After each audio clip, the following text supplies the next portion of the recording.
DrayZera Uncensored with our co-host, Jack E. Hive. Yo!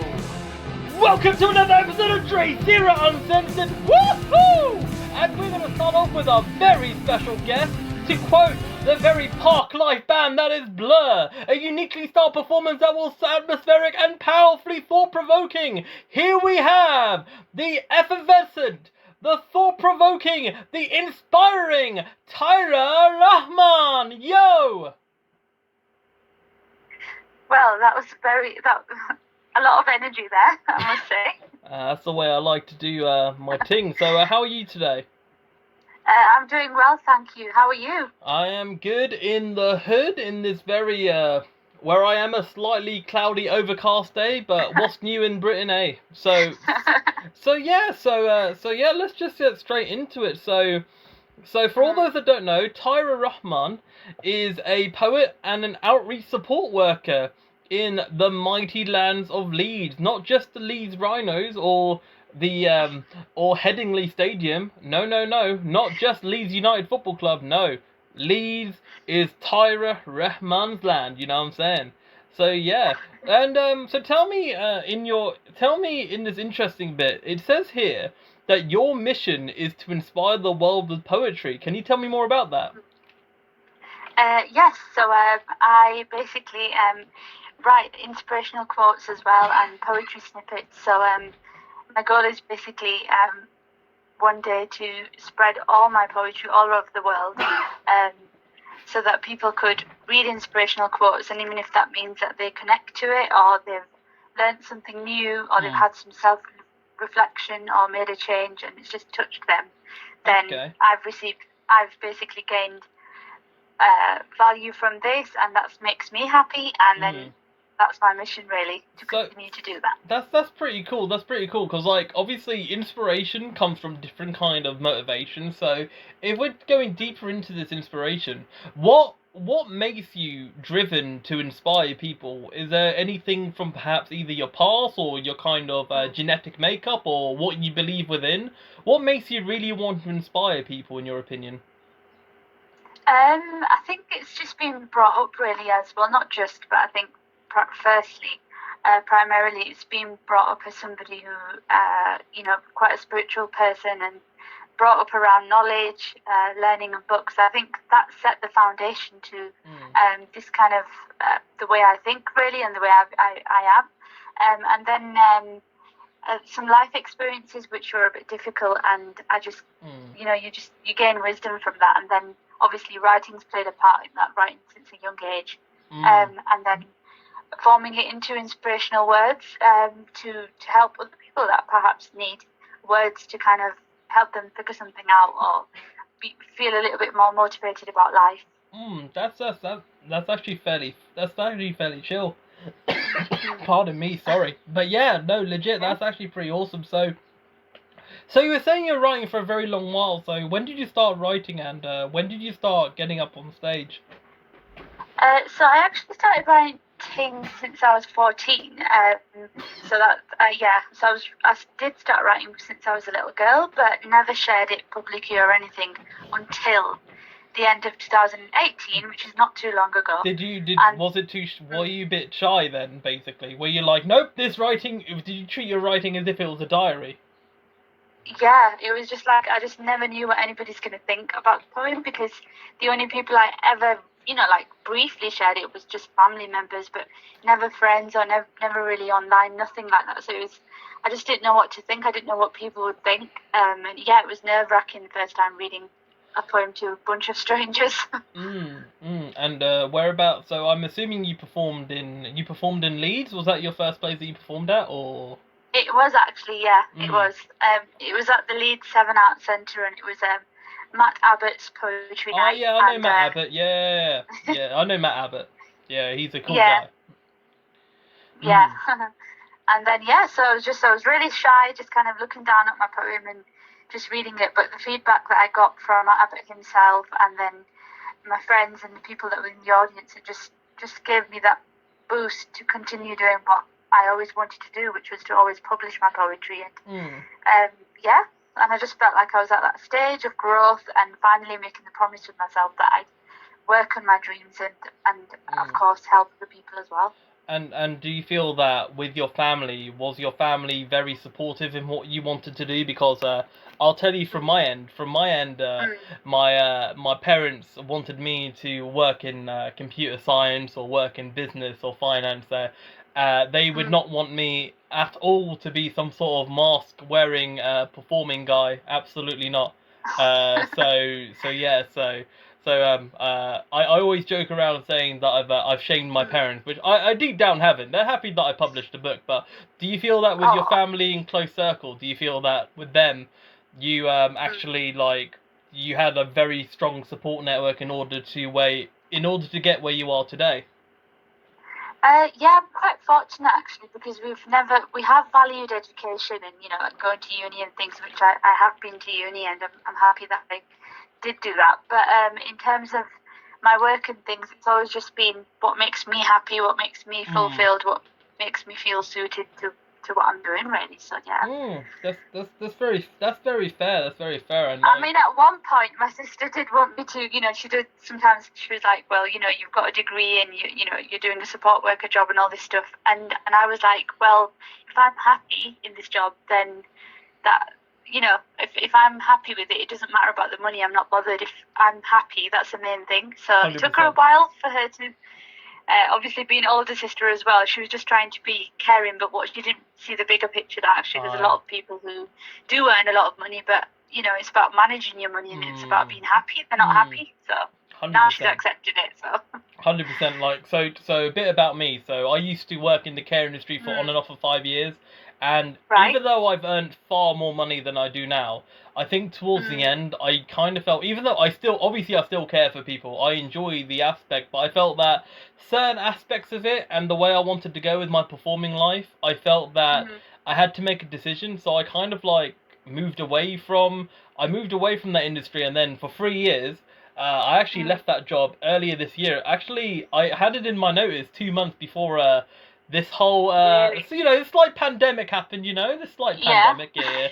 And what happened with me is, as a result of that, I decided anyway to just literally work for myself. But I worked at a roller skating and kids play place for 3 years, down the road from where I live. And yeah, I mean, I think basically I feel that the care work. I mean, my days. Like obviously, I don't know how flexible you are, but I tell you, especially these days, it's a lot of things. It's a high amount of dedication and a lot of admiration, because you are a key worker. But to also do that, but also focus on your poetic works, that must be difficult. Yeah, I mean, I'm very, very fortunate and really blessed to have a really good management team, very supportive. If I need like a day off, or if we have like a rota that changes on a weekly basis. So I know when you're talking about like the typical care job and key worker job, yes, it's crazy, it's shift work and things. But with mine, I'm very lucky that I can kind of choose, if you like. So that's where there are some weeks where it's like, yes, it's typical, shift work and you feel like you haven't even got a life. But I did reduce my hours recently as well, so that helped when I got more active in performing and writing and the poetry stuff. That if I didn't reduce my hours, that's it, I wouldn't be able to do it. Oh yeah, 100%. This podcast interview would not have happened. No, yeah, true. Not at all. Not at all. Yeah, absolutely. So yeah, I mean, yeah, spoken weird. I know we're spoken weird. I think I can't remember. Yeah, I think I was meant to go to that event, because I think I was actually due to go to the open mic. I think it was either 2017 or 18, but I think that I think my work got in the way or something like that. And but yeah, what is this punk in Drublik? That sounds very interesting. Yeah, it's like a lovely poet called Robert Stevenson from Manchester. I know who Robert Stevenson is. Yeah, I know who he is. Yeah. Yeah, and it's basically where he combines comedy and poetry. So there's one comedian and then one poet that performs. So I was very, very fortunate to be offered and invited to perform there, which was in February, one of the last performances I did of this year. Wow, And, you must be missing. really liked it. Wow, that's pretty cool. Yeah, I was just gonna say, like, you must really have I mean, yeah, I mean, I don't know if you've done like many online events because Zoom has become. If you invested in shares in Zoom at the start of the year, you're rich. Right, so basically, Yeah, true. because basically, Zoom events are the rage when it comes to spoken word events at the moment. While we're all essentially not allowed to perform on stage, so instead we perform in our houses. Which, you know, have you been doing that, or have you been more focusing on just basically writing and that kind of stuff? Yeah, it's been really hard to start off with because you know, I was so excited. I was due to go to America this year as well to perform. I was booked in festivals. I was booked at the Lowry. Wow. And and it was going to be the year for me, like literally. Where last year was amazing, but that was when I was, you know, kind of getting consistently active and getting invitations. Getting your foot in the getting your foot around. Yeah. Yeah, exactly. And I was obviously really active, which is why, you know, it's been pretty quick for me. But this year was just going to be like the year. However, the podcast was a plan since January, so it was going to be, I was going to do that anyway. And then obviously I'm trying to look at the positive side of being at home and just kind of still working because I'm a key worker, but, you know, like the positives of not being out physically performing, which is giving me more time to do the podcast. And in terms of your question, with Zoom, I only did 2 performances, and they were, and but I don't think it's just not the same thing for me. I just can't. I don't know. Not. I just didn't feel. I mean, it's basically so. The thing is, though, even though I perform in a very dramatic way, to perform in front of a screen versus performing in front of actual people, it just feels so. Even though I am used to, because I'm used to the YouTube live, I'm used to having a camera like filming towards me. Actually, performing live in front of a video related streaming thing, it just feels a bit hollow, you know? Definitely, and I just miss it. It feels like it was a dream that I ever stood in front of people and performed. I think we're all going to be fighting to get on the stage when things are back to normal. I mean, absolutely. It's kind of why like that's actually one of my motivations as to why I've done all these Zoom events, because because basically, so I started performing in 2016, which I'm sure we'll discuss far more in the Tahira Rahman's podcast. I mean, talk a bit about more of that, because you briefly mentioned the podcast, and I mean, the people that are listening here going, podcast? There's another podcast? Talk about that. Oh yeah, so in January, when I was learning more about podcasts and planning that I'm gonna start one, it was basically, I wasn't even gonna do interviews. I was just gonna basically just like record my live performances or like inspirational subjects that I do cover on there, like tips and health tips and you know, basically anything that springs from one of my quotes, and then I make a topic of it. Or like next week episode's an interview free one, which I haven't done for a while, where it's going to be about something that I went through recently, which was quite difficult, and then I'm just going to read the poem that I wrote during that time, and also dedicated to the people that have lost family members during the virus, or even not through the virus, and just, it's like hopefully to bring us together and just get people's mentions and prayers and dedications. So back to your question, it wasn't really going to be an interview. I was going to do a bit different and just like record like my performances live, and then people could listen to the poetry. But then, when obviously with this lockdown happened, I thought that's a bit selfish. I really want to, you know, promote other people's work as well and get people's stories, and it's fun when we're all doing it together. And then luckily, I had more time, obviously with lockdown, and work's been quieter as well, and it's just been the best thing that's happened this year, really. Absolutely. I mean, also a bit about, so I started this podcast that we're talking about way back in 2017, but I actually stopped doing this podcast up until 2020, because basically 2017, I think I performed so many times, like it was a 3-figure number I performed up and down the country. And you mentioned America. I actually performed in San Francisco near the end of the year. promoting Wow. like my debut book, Broken Circuit Board. Link in description, guys. But anyway, yeah. And 2018, 2019, I flipping burned myself out, and that as a result of that, it took such a mental toll away from me. So 2020 is Right. kind of just because it's just all that exhaustion and that kind of stuff. But yeah, I can imagine. yeah, of course, more of which will be discussed in the Tahira Rahman's podcast, Yes. which obviously when this comes out, I'll post a link because I can't wait. Yeah, exactly. because myself and Tyra will be having the same chat, but the other way around. But yeah, Yes. I mean, speaking of books, though, you've also written a book, Mirages to Reality. That is a pretty sick title, and I love titles of books.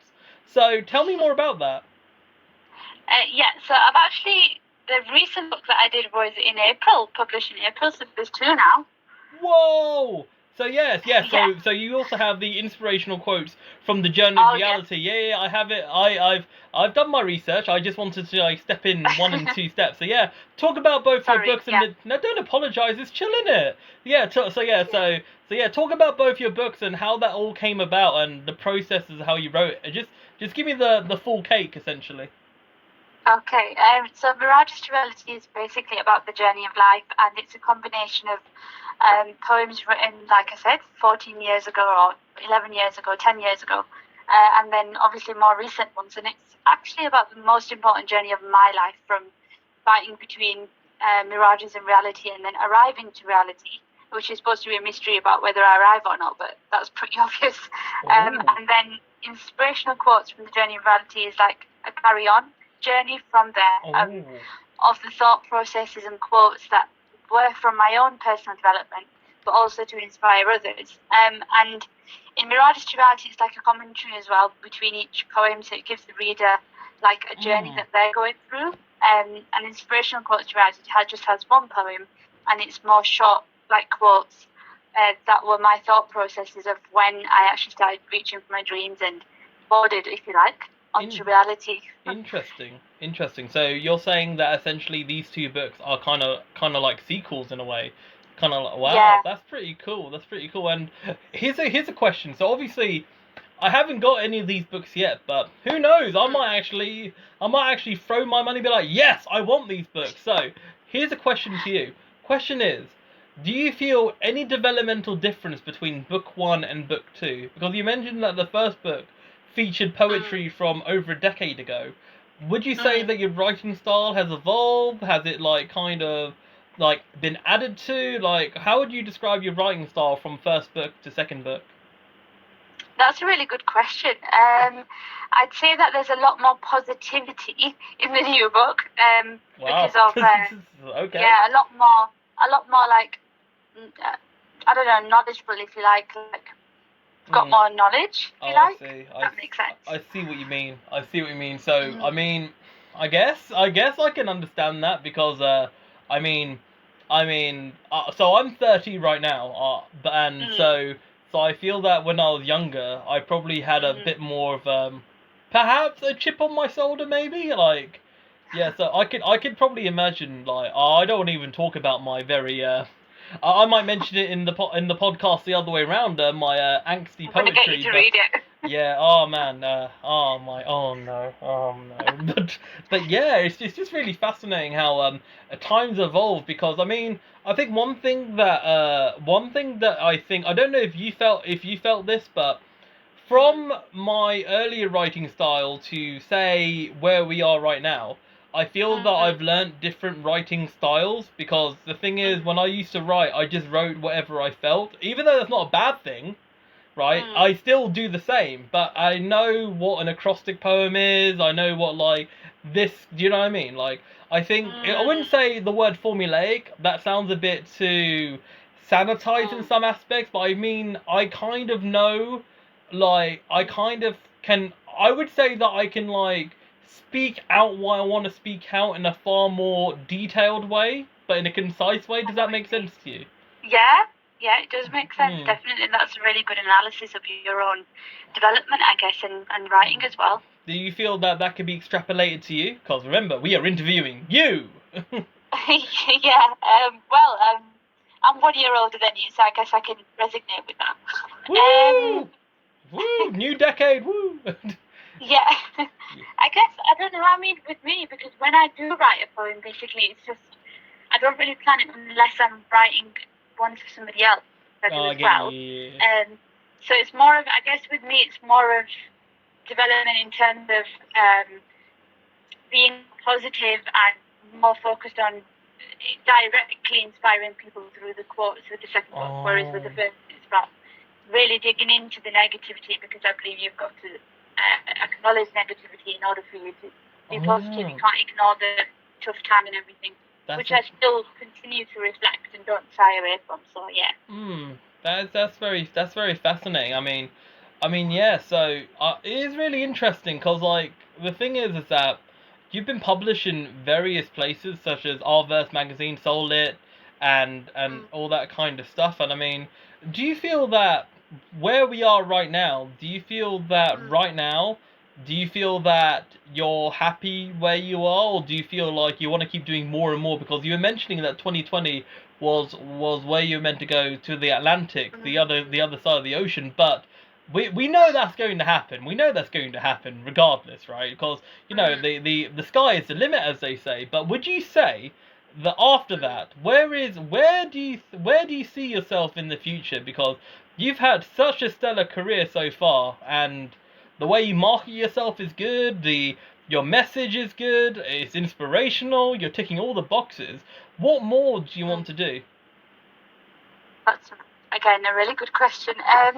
Yeah, I'm just kind of thirsty for more. I just want to carry on, and yeah, I mean, I am happy, of course, because I think if you're not enjoying the journey and if you don't feel somewhat content, it's nice to have further goals. But I just think that I always try and remind myself, just focus on what you've got and try and be content with this. Otherwise, if you're not enjoying the journey and you just keep looking at where you want to go, you're not in the right field. So, in terms of your first part of your question, yeah, I am happy, but I want to do a lot more. I want to travel all around the world and perform my poetry. I want to be a known poet all around the world and inspire everyone. I want my content to be seen by a lot of people online, and 100%. Yeah, I do want a bit of fame as well. See, that's the thing. That's what I want to hear. I don't want any of these performers or any previous guests be like, oh, you know, I just want to see where. Nah, I want that confidence, that hella confidence. You know what I mean? Like,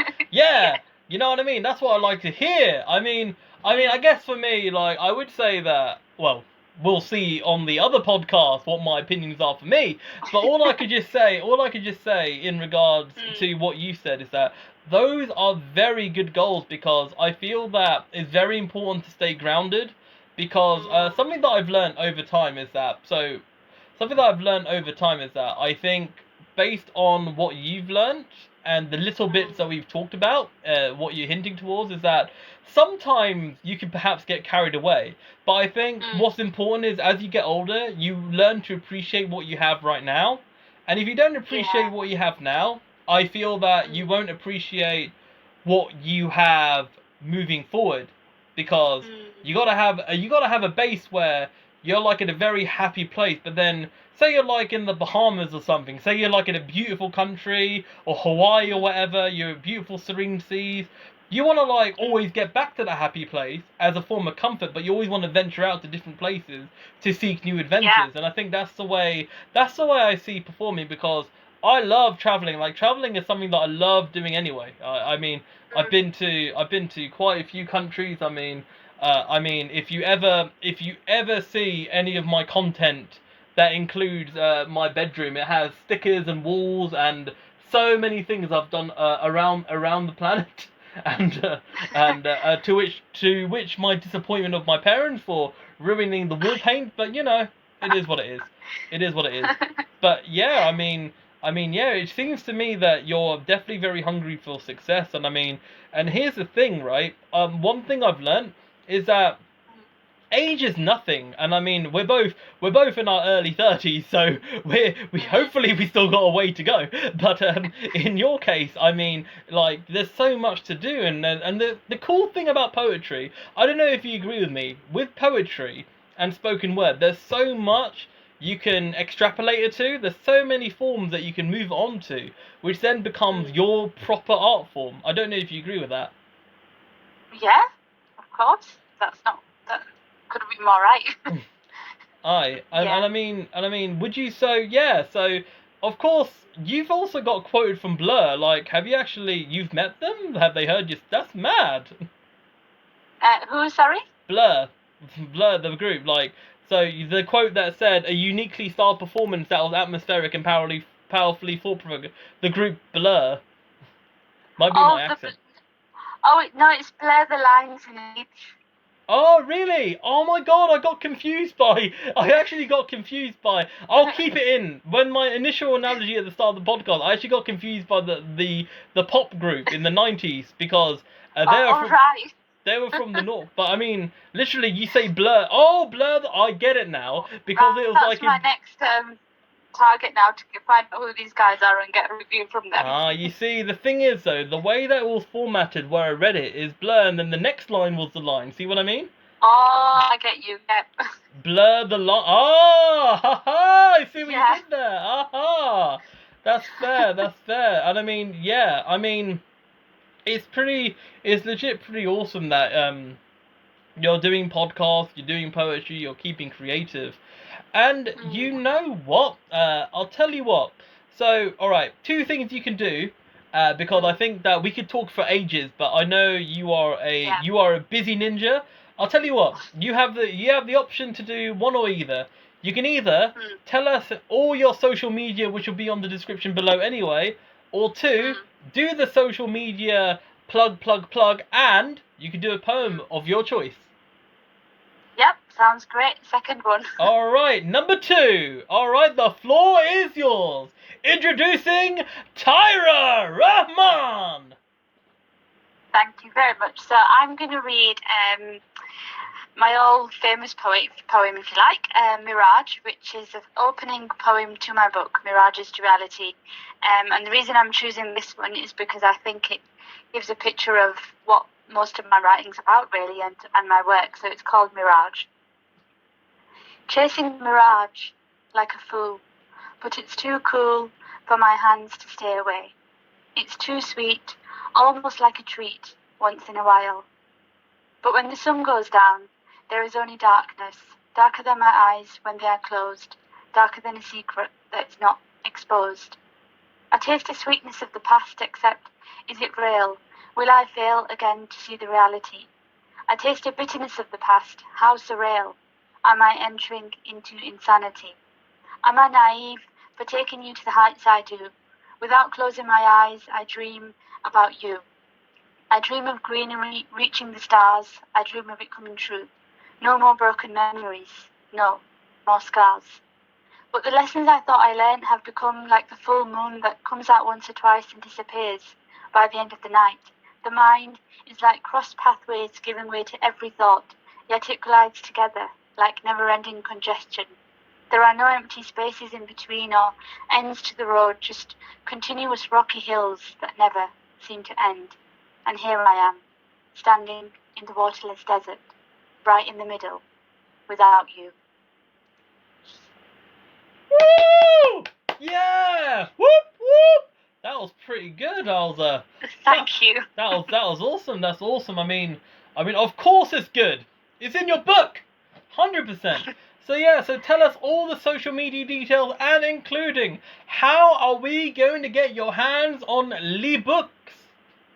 Right. So my main website, of course, which is easiest, is just www.tahirarahman.com. And I'm on Facebook, so you just have to search Tahira Rahman Poet. Instagram, Tahira Rahman Poet, and at Tahira Poet, and YouTube. Just type in Tahira Rahman Poet, and podcast can be downloaded on 9 apps, including Spotify and iTunes. And the main link is where you can subscribe from as well. Is www.tahirarahman.com/podcast. And the book is available on the site, again, just tahirarahman.com books, or Amazon, where you can just type Mirages to Reality or inspirational quotes from the journey of reality. And if you want a free mini ebook of Mirage to Reality, just go to www.tahirarahman.com/free book. Woo! Look at all them plugs, man. Yeah, Yo, I websites. do love plugs, 100%. Whoop whoop. But yeah, so yeah, do you have any quick final words to say? Like anything you want to give out to the Rehman army? Anything at all you want to say? Well, first of all, I just want to say thank you so much. It's been fabulous. I think I haven't even met you in person, but I can already feel your energy, and I think you're a fabulous person. And oh, thanks. you bring in a really nice vibe to the poetry scene, and I'm surprised that we haven't actually bumped into each other in one of these events. And for everyone else, just keep going and always go for your dreams and try and be positive, but just remember that to be realistic as well, which is to balance positivity and negativity in life. That's how we can succeed and have a healthy outlook. And yeah, that's it for me.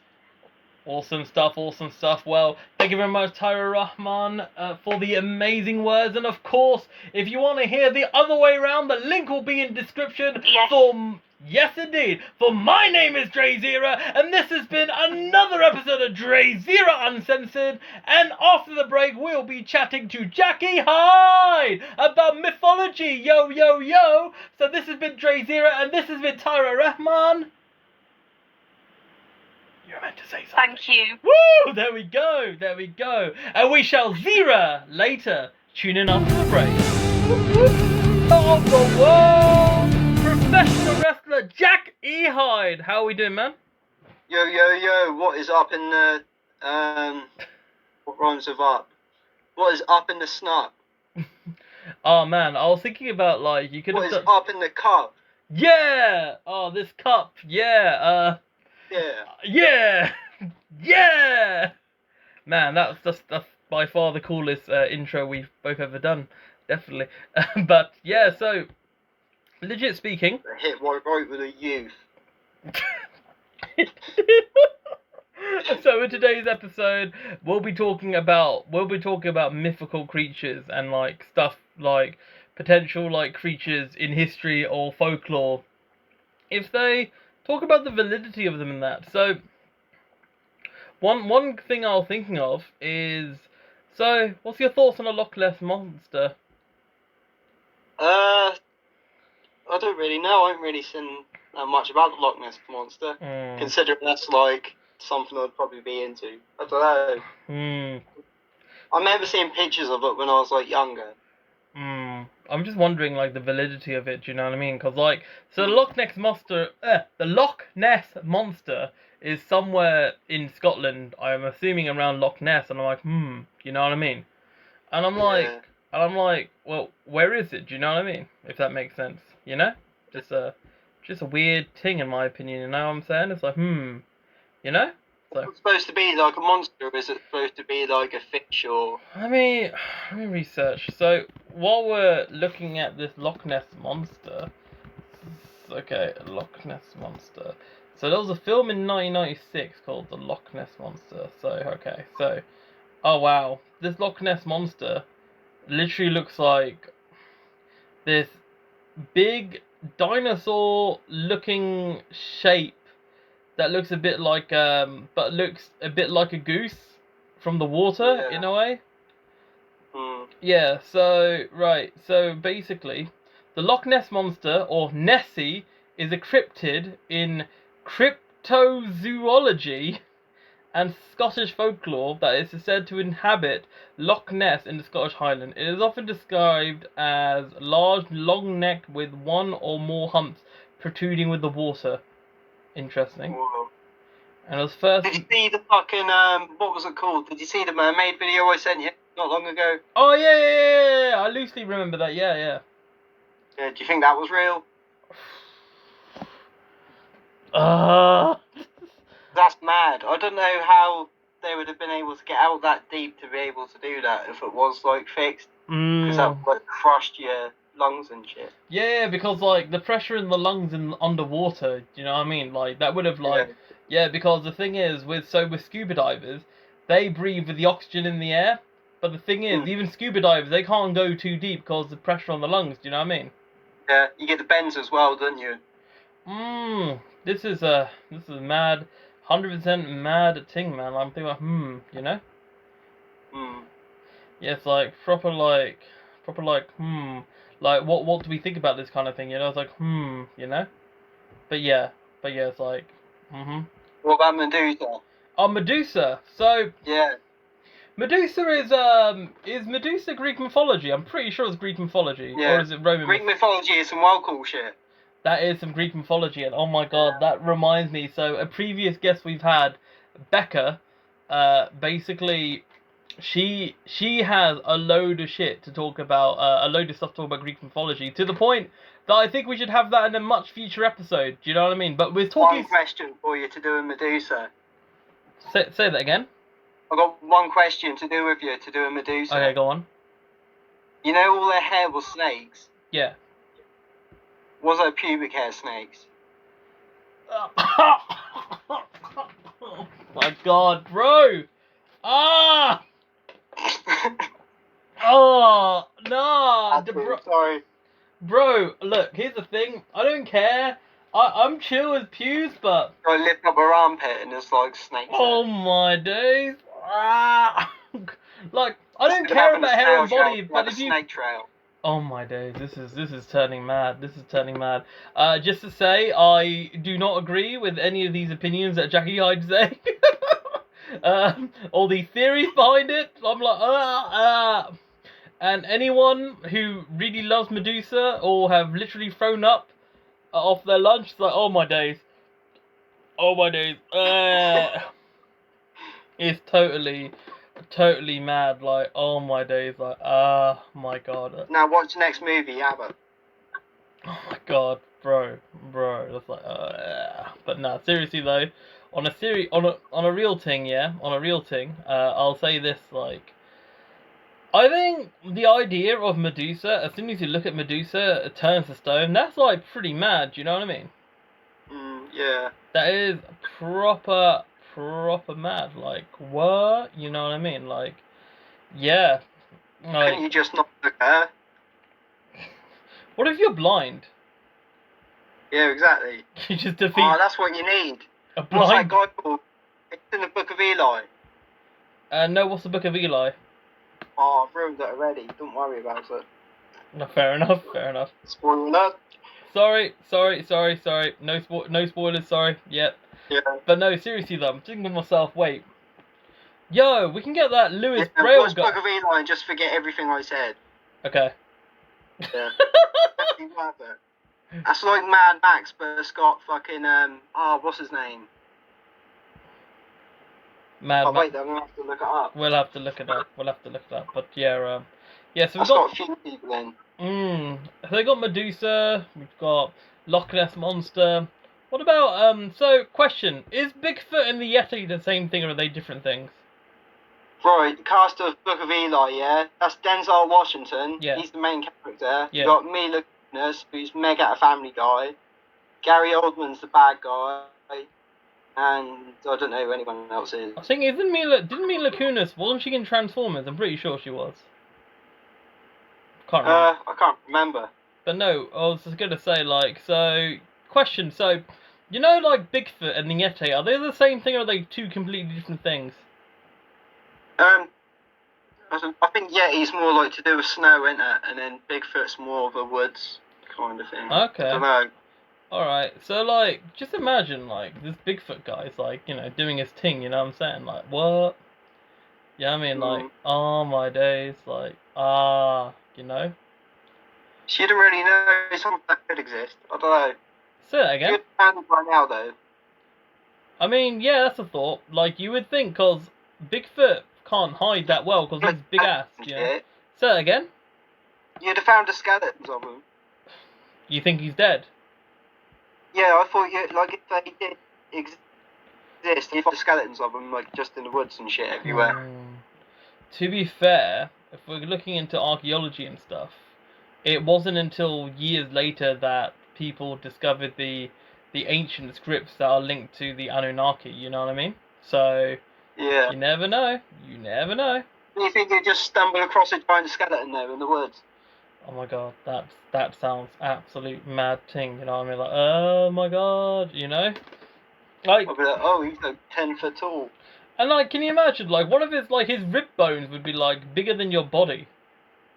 Yeah, that'd be crazy. That would be proper. You can, like, make a mad-ass xylophone with that alone. Or something like that. We don't play Red Dead Redemption 2 where you got to find all the dinosaur stuff. Oh my days, that sounds mad. That does sound mad. Yeah, so we've got Bigfoot, we've got the, I mean... Minotaur.